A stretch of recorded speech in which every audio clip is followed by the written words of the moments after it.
So if you're trying to figure out how you can replay a disappearing photo or video on an Instagram DM that someone has sent you, then I'm going to show you exactly how you can do that, so keep on watching. So as you can see here, Barry has sent me a photo. We're just going to click on that.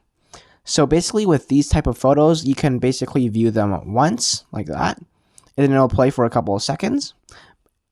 And then as you can see, it does not have the blue on right here, but it's still highlighted. So that means you can view it one more time.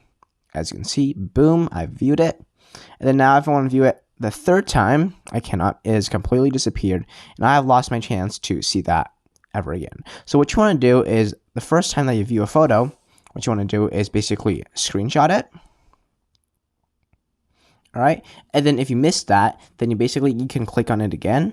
And that's our second attempt to screenshot it. So once you have those two done, you cannot physically watch those anymore. As you can see, I'm spam clicking them, but I cannot view them anymore on Instagram. However, because we screenshotted it, you can see them in your gallery. As you can see, I have the photos right here. So